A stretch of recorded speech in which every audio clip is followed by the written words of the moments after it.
अस्सलाम वालेकुम ख़ातिन हज़रात, मैं हूँ इसरार अहमद कसाना।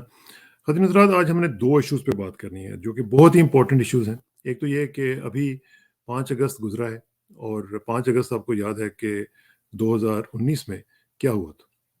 इंडिया ने यूनिलैटरली स्टेटस चेंज कर दिया था कश्मीर का, और उसमें उन्होंने 370 जो आर्टिकल था और 35A दोनों रिवोक कर दिए थे और उनको यूनियन टेरिटरी बना दिया था लद्दाख समेत।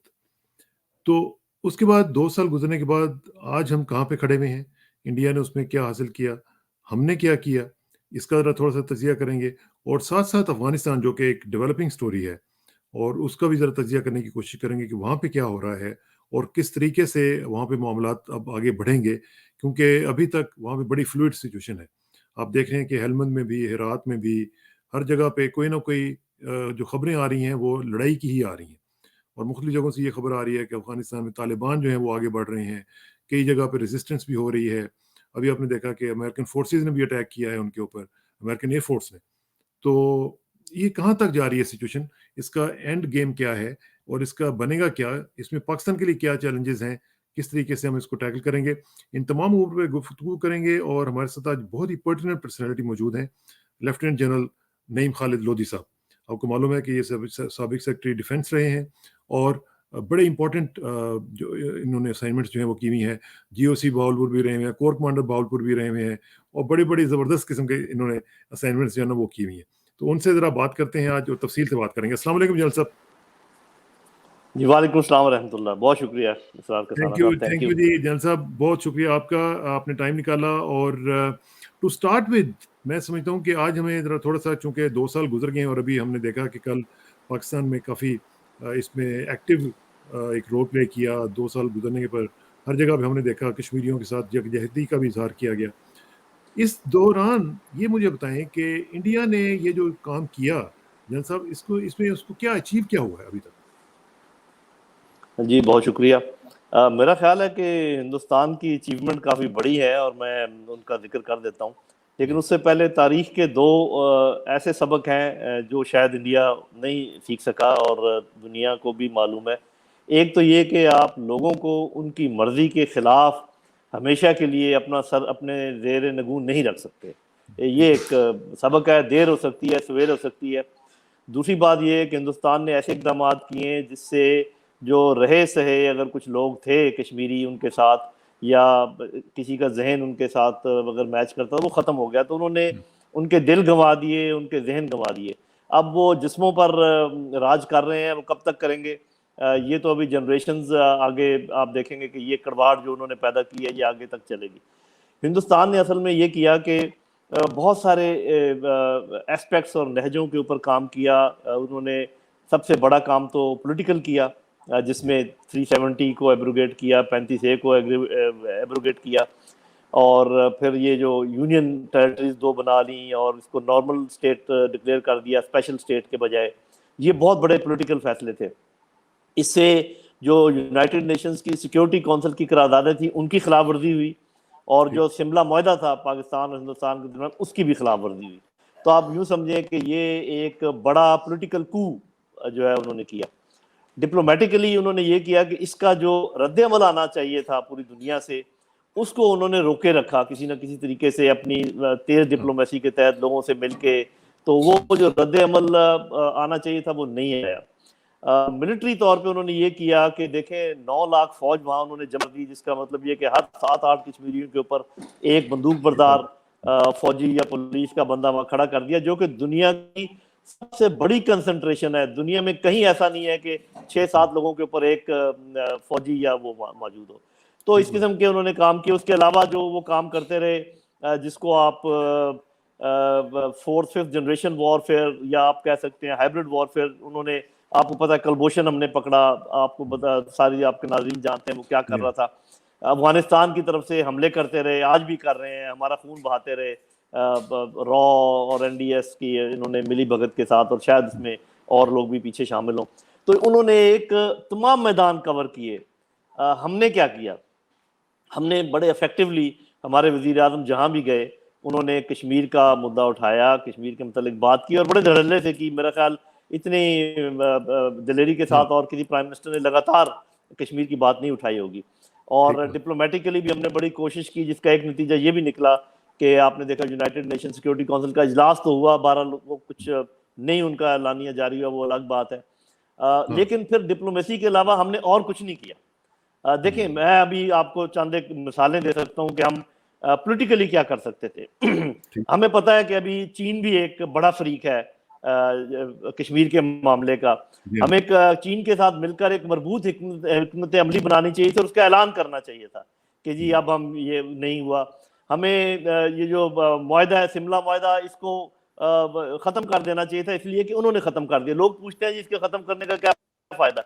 भाई LOC और सीज फायर लाइन में बड़ा फर्क है, जो लोग इसकी बारीकियां समझते हैं वो जानते हैं। जबकि उन्होंने धज्जियां उड़ा दी, हम खामोश हैं, हमने कुछ नहीं किया। उसके अलावा हम ये कर सकते थे कि जब इन्होंने 35A के बाद वहां पर डेमोग्राफिक चेंजेस की कोशिश की, तो हम यूनाइटेड नेशंस को ये कह सकते थे कि कम से कम नया पॉपुलेशन सेंसस करवा लें वहां भी और हमारी साइड पर भी, ताकि पता चल जाए कि आज की वहां पॉपुलेशन का रेशियो क्या है, ताकि उसमें चेंज आए। उसके अलावा बहुत कुछ हो सकता था जो कुछ थोड़ी, लेकिन जन साहब ये जो आपने बात की है ये बहुत इंपॉर्टेंट बात की है सेंसस वाली, क्योंकि वो उससे ये हो सकता था कि पता चल जाता कि इन्होंने कितनी बड़ी डेमोग्राफिक चेंज की है वहां जी। उसके अलावा ये हो सकता था, अब मैं एक दो कंट्रोवर्शियल चीजों की बात कर जिसमें लोग उसमें काउंटर आर्गुमेंट भी देते हैं। मेरा ख्याल है कि गवर्नमेंट इन एग्जाइल होनी चाहिए थी मकबूजा कश्मीर की, ताकि यूरोपियन मुल्कों में वो घूमे फिरें और उनका कुछ, उसमें लोग कहते हैं जी चूंकि आज़ाद कश्मीर में उनकी सीटें हैं तो ये नहीं करना चाहिए। मेरा अपना ख्याल ये कि इंटरनेशनल पॉलिटिक्स के लिहाज से गवर्नमेंट इन एग्जाइल जो है वो बहुत फायदेमंद साबित हो सकती थी। एनीवे, मैं एक और चीज का हामी भी हूँ कि पार्शियल प्लेबसाइट, हम UN को कहें कि जी आप आइए गिलगित बल्तिस्तान और आजाद कश्मीर में पार्शियल प्लेबसाइट करवा लें, बाद में हम उधर भी करवा लेंगे जब मौका मिलेगा, ताकि आप पता लगा लें कि यहाँ के लोग क्या चाहते हैं, और उससे हम अंदाजा ये भी लगा सकते हैं कि वहां के लोग क्या चाहते हैं। इसमें भी बहुत कंट्रोवर्सी पैदा होती है, नहीं जी इसका तो ये मतलब है कि हमने गिवन अप और हमने वही कहा कि इसको थोड़ा सा डिबेट करके, ये बड़ा पोटेंट है आपके पास, और अगर UN ना भी आए तो इंटरनेशनल ऑब्जर्वर को बुलाकर आप एक प्लेबसाइट करवा दें, आपके ये देखें ये कश्मीरी हैं जो ये क्या कह रहे हैं, और ऐसे ही कश्मीरी उधर बसते हैं। तो हमने पॉलिटिकली कोई खास काम नहीं किया, हमने लॉफेयर में थोड़ा सा काम किया, फोल्डर बनाए, लेकिन फिर उनको आगे तक नहीं पहुंचा सके, और मिलिट्री फील्ड में हम बहुत डिफेंसिव रहे। देखिए, बात यह है कि लोग बहुत कहते हैं कि जी क्यों नहीं दुनिया इस चीज का नोटिस लेती कि दो न्यूक्लियर मुल्क आपस में आमने सामने। मेरे भाई, एक साइड अग्रेसिव है, एक साइड डिफेंसिव है। अगर दोनों साइडें अग्रेसिव हो तो दुनिया भागी हुई आएगी। जैसे आपने देखा जब जहाजों की मुठभेड़ हुई तो कैसे एकदम रातों रात टेलीफोन की घंटियां बजी और सब कुछ हुआ। तो हम पीस चाहते हैं जी, हम अमन चाहते हैं जी, हम ये चाहते हैं वो, और वो जो है ना लगातार हमारे ऊपर बमबारी करते रहे, अफगानिस्तान से हमारे ऊपर हमले करते रहे। हम कम अज कम ये कर सकते थे, कम अज कम की मैं बात कर रहा हूँ कि पाकिस्तानी नौजवान और आजाद कश्मीर के नौजवानों को ट्रेनिंग देते, अस्करी ट्रेनिंग, ये कहकर कि चूंकि हिंदुस्तान रोज कह रहा है कि हम आपके ऊपर हमला करेंगे तो हमें अपने दिफा के लिए ये लोग चाहिए ताकि फौज के साथ खड़े हों, वो भी हमने नहीं किया। तो मैं ये समझता हूं कि हम ये समझते हैं कि शिकायतें लगाने से और भाग दौड़ करने से कश्मीर का मसला हल हो जाएगा। मेरे भाई, आज तक किसी ने आज़ादी प्लेट पे रख के नहीं दी, ये मुमकिन नहीं है। और एक बयानिया बहुत और गलत चल रहा है मेरे हिसाब से, बाकी आपके नाज़रीन फैसला कर सकते हैं कि जी मसले बातचीत से हल होते हैं और मसले जंगों से हल नहीं होते। और मेरे भाई, आपका क्या ख्याल है कि ये अफगानिस्तान का मसला कैसे हल हुआ? अगर अफगान मुजाहिदीन अब जंग के जरिए अपना दिफा ना करते तो ये मसला और तरीके से चलता आगे। अगर सीरिया अपने आप को ना बचाता जलगार से तो मसला और तरीके से चलता। यमन अगर रिस्ट ना करता तो मसला और तरीके से चलता। तो ये बयानिया पता नहीं किसने पकड़ लिया कहीं से कि जी मसले बातचीत से हल होते हैं।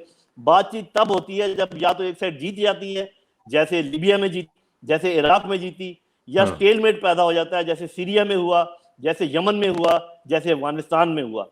तो ये हथियार उठाएंगे कश्मीरी और पाकिस्तान की मुकम्मल हमायत करेगा, इंडिया को तकलीफ पहुंचेगी, तब बातचीत होगी, और आप अग्रेसिव स्टांस लेंगे तब दुनिया इधर आएगी। लेकिन आप दफ्तरों पे चढ़े उतरे जी। लेकिन जनरल साहब देखें, वो ठीक बात है, लेकिन जो एग्रेसिव स्टैंड लेना है वो तो हमारी क़यादत ने लेना है। और जब हम अपनी क़यादत को देखते हैं तो वो हमें वहां पे डोसाइल कुछ लोग नजर आते हैं। हमें नजर आता है कि हम उनको बार बार ओलिव ब्रांच पेश करते हैं। हम कहते हैं जी कि लेट्स बैरी द पास्ट, हम ये कहते हैं कि जनाब लेट्स मूव फॉरवर्ड। तो फिर इस तरह तो वो उनको तो कोई जरूरत नहीं है बात करने की, जरूरत तो हमारी है ना। कि हमारे जी, साथ वो बात करें। आप सही कह रहे हैं, बल्कि आपने और चीज़ें भी नोट की होंगी कि हमारी पॉलिसीज़ में जो जो समत होनी चाहिए उस डायरेक्शन में जाने नहीं दे रहे। तो इसके बारे में मेरी एक राय है, मैं पेश कर देता हूँ। मेरे मुँह में खाक। देखें, अगर पाकिस्तान की सबसे अच्छी समझी जाने वाली institution armed forces of Pakistan में आपको गद्दार मिल गए और आपने उनको पकड़ लिया और आपने उनको सज़ाएँ दे दी, तो आपका क्या ख़्याल है कि फिर ये बाकी इंस्टीट्यूशन में ऐसे लोग मौजूद नहीं होंगे? वहाँ तो मौजूद होने के ज़्यादा चांसेस हैं।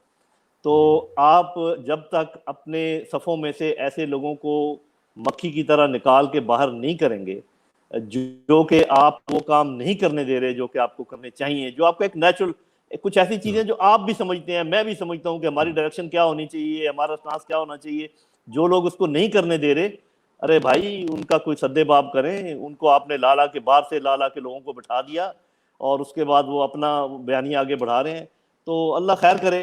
मेरे एक नहीं, मरबूत पॉलिसी की लेकिन रिव्यू जैन की साहब देखिए ज़रूरत ना, है। मैं जी, तो मैं तो इसका बड़ा सीरियसली इसको एडवोकेट करता रहा हूँ कि हम लोग इस तरह के लोगों को क्यों बाहर से लाके बिठाते हैं और फिर उनको इतनी इंपॉर्टेंट जगह पे बिठाते हैं कि जहाँ पे वो हमारी तबाही फेर सकते हैं, हमारे हमारे नैरेटिव्स को चेंज कर सकते हैं, हमारे हमारे जो एज ओल्ड हमारी जो हमारी बातें हैं उनको चेंज कर सकते हैं। तो उस इस तरह क्यों किया जाता है? और जी। ये मेरा नहीं ख्याल कि ये इमरान खान के कहने पे किया गया है।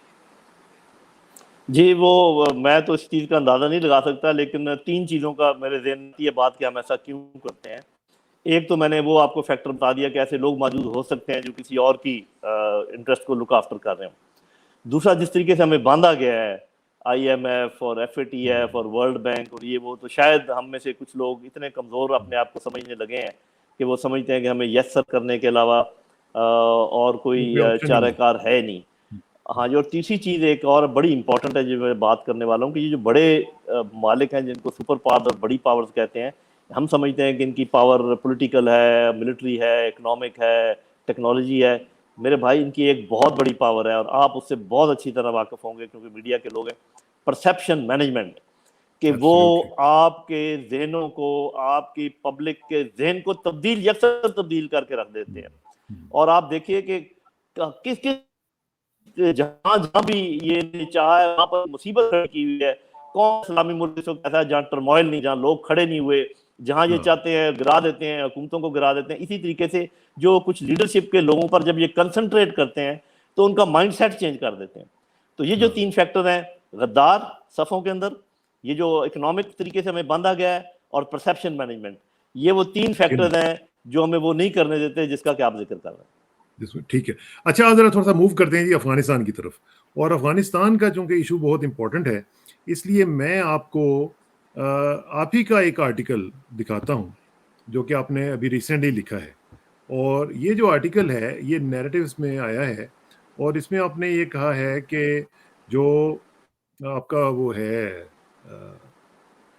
आर्टिकल जो है, ये आपने लिखा है अफ़गानिस्तान के बारे में। मुझे थोड़ा-सा इसका ज़रा जिस्ट बता दें कि आपने जी। बड़ा ऑप्टिमिस्टिक किस्म का आर्टिकल लिखा है और आपने बेसिकली ये कहा है कि अ, आप बड़े ऑप्टिमिस्टिक हैं अनलाइक अदर्स, क्योंकि लोग ये कह रहे हैं कि जनाब वहाँ पे बड़ा खतरनाक काम होने वाला है, लेकिन आप कह रहे हैं कि नहीं, अमन आएगा और अमन बड़े अच्छे तरीके से आ सकता है वहाँ।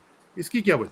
जी, मैं जो बुनियादी चीज़ है उसका मैं जिक्र करना चाहूँगा, और अगर कोई, मैं चाहूँगा कि मुझे कोई नेगेट करे इस बात पे जो मैं बात जी। पहले करने वाला हूँ, कि किसी भी सिचुएशन में जो मुख्तलिफ ममालिक हैं, मुख्तलिफ एक्टर्स हैं, अगर आपने उनके रवैये का अंदाज़ा लगाना हो तो सबसे पहले आप ये पता लगाएं कि इस खित्ते में इंटरेस्ट क्या है। जी।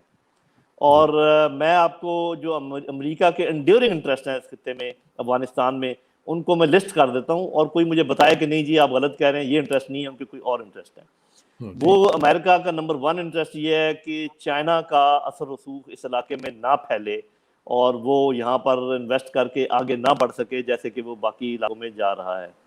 उनका दूसरा इंटरेस्ट ये है कि रशिया इस रूट को इस्तेमाल करके ईरान और पाकिस्तान के थ्रू गर्म पानियों तक ना पहुंचे, जो कि रशियंस की बड़ी पुराना एक ख्वाब है।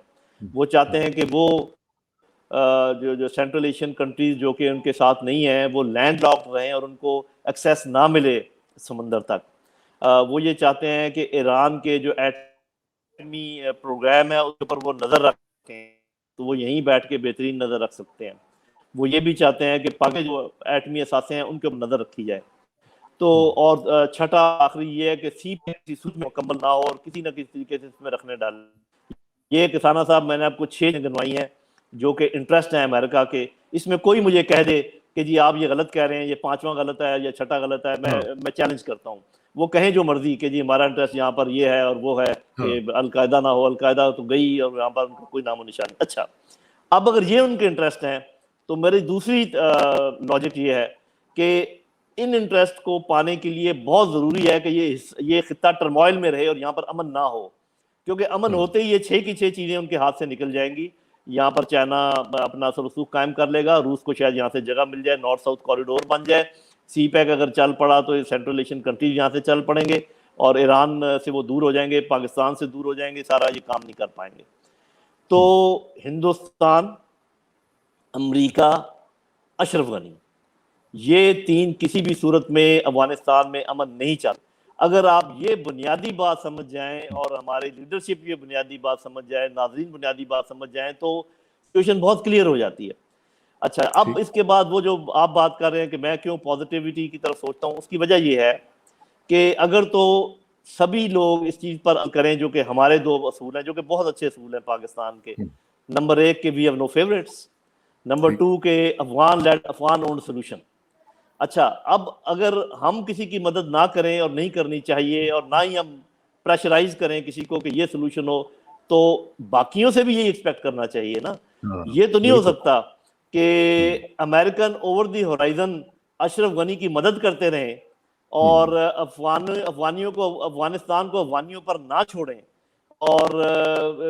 और भी अगर कोई लोग इसमें अपना हाथ डालें जैसे हिंदुस्तान है, तो तब तो ये फिर तो ये 2 असूल जो है पाकिस्तान के ये गारत हो गए।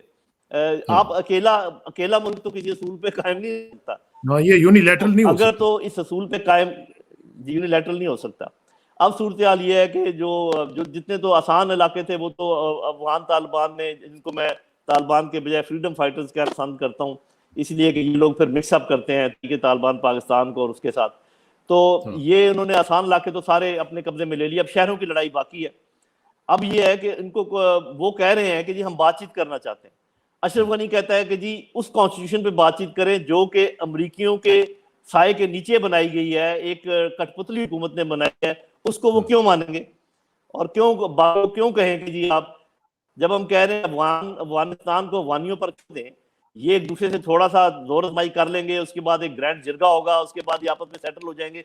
अफगान तालिबान जो कुछ कह रहे हैं वो हम सब ने सुना है, आपने भी सुना होगा कि वो चाहते हैं कि हम सब मिलजुल कर एक हुकूमत बनाएं। वो कहते हैं कि हम इस्लामी निज़ाम जरूर नाफिज करेंगे लेकिन सबकी मुशावरत से करेंगे। वो कहते हैं कि औरतों के हकूक का हम तहफ़्फ़ुज़ करेंगे, बच्चियाँ अपनी तालीम हासिल करें, माइनॉरिटीज़ को हम लोग आफ्टर करेंगे, हम अपनी ज़मीन इस्तेमाल नहीं होने देंगे किसी भी। और वो चीन गए हैं, वो रूस गए हैं, वो ईरान गए हैं, वो हमसे बात कर रहे हैं, तो वो अपने डिप्लोमेटिकली भी असेंडेंसी पर हैं, मिलिटरीली भी असेंडेंसी पर हैं। तो ये ज़्यादा देर तक मेरा नहीं ख्याल कि ये रेजिस्ट कर सकेगी अशरफ गनी की हुकूमत, चाहे जितने मर्जी ओवर द होराइजन उनको आप मदद दें। लेकिन ये जो आपने आर्टिकल में ये लिखा है, ये देखें ना, आपने कहा कि the Afghan situation is fluid, difficult to predict but in my opinion likely to unfold as follows. इसमें पहला नुक्ता आपने लिखा है, the Afghan Taliban will capture most of Afghanistan except Kabul which will be besieged and a few areas under opposing warlords। इसी तरह आपने आगे जाके कहा there will be a call for a grand जगह। ये आपने मतलब विजुलाइज किया है कि इस तरह होगा, लेकिन अभी तक की जो सिचुएशन नजर आ रही है जनरल साहब, उसमें हमें चीज़ें जो होती हुई नज़र आ रही हैं उसमें यह है कि बहुत शदीद लड़ाई हो रही है और रेजिस्टेंस भी आ रही है। और जहाँ तक नंबर्स की भी बात है, तो नंबर्स में भी तालिबान का अगर देखा जाए तो नंबर्स में उनकी फोर्सेस बहुत ज़्यादा हैं उनकी निस्बत। उनके पास देखें ना 167 के करीब 167 जो हैं वो एयरक्राफ्ट्स हैं, जिसमें कॉम्बैट हेलीकॉप्टर्स भी हैं। तो इस तरह की सिचुएशन में जहाँ पे आपका तकरीबन 55 to 85,000 तालिबान की तादाद की जाती है, उनकी कोई 3.5 पौने 4 लाख तक कहा जा रहा है और असला भी उनके पास ज्यादा है, तो कैसे ये फिर आगे बढ़ेंगे? जी ये सही बात है। देखिए इसका एक जवाब तो मैं ये दे सकता हूँ कि जब यहाँ पर अमेरिकन फोर्सेस भी थी और नेटो फोर्सेस भी थी और ये सारी फोर्सेस भी थी जिनका आप जिक्र कर रहे हैं, तो उस वक्त उन्होंने तालिबान क्या बिगाड़ लिया, इससे ज्यादा एयरफोर्स मौजूद थी। तो अब वो जब निकल गए, नेटो निकल गया, अमेरिका निकल गया और बाकी रह गया, तो पहले के मुकाबले में माइनस है या प्लस है? हाँ, अगर सही। पहले के मुकाबले में माइनस है तो फिर ये तालिबान पर काबू नहीं पा सकेंगे मेरे भाई। और अभी तो चीन से अगर बातचीत बढ़ गई और रूस से बातचीत बढ़ गई, और अगर कहीं तालिबान के हाथ में एंटी एयरक्राफ्ट मिसाइल आ गए, जैसे कि आपको पता है कि पहले स्टिंगर ने काया पलट दी थी 20 साल बिल्कुल पहले, बिल्कुल तो अगर बिल्कुल। सैम्स आ गए तो ये काया पलट देंगे। ये भी उनकी डिपेंड करता है कि वो के साथ ये मुआहदा कर पाएंगे या नहीं कर पाएंगे। तो बुनियादी तौर पे वो ये शो करना चाह रहे हैं पूरी दुनिया को कि देखें, जो जिद कर रहा है वो अशरफ गनी कर रहा है। वो बातचीत पर आमादा नहीं है, वो इस जिद पर अड़ा हुआ कि मेरी कॉन्स्टिट्यूशन को माना जाए। जबकि मैं आपको एक बात बता दूं कि जब इलेक्शन हुए तो 5% वोट डले थे टोटल, और 6 महीने के बाद रिजल्ट, कभी आपने सुना कि वोट डाले जाएं और 6 महीने तक फैसला ना हो कि जी किसको वोट रिजल्ट पड़े देना हैं, है। और उसके हाँ, बाद फिर 2 लोग कहें जी मैं सदर हूं, अब्दुल्ला ने कहा मैं हूं, उसने कहा मैं हूं, और और उसके दोनों ने बावजूद हम कहते हैं कि वो किए। Legitimate government. हाँ, जी दोनों ने अपने अपने हलफ उठाए। उसके बावजूद जी चूंकि यूएनओ मानता है, चूंकि अमेरिका मानता है, तो वो लेजिटिमेट हुकूमत, खाक लेजिटिमेट हुकूमत है मेरे।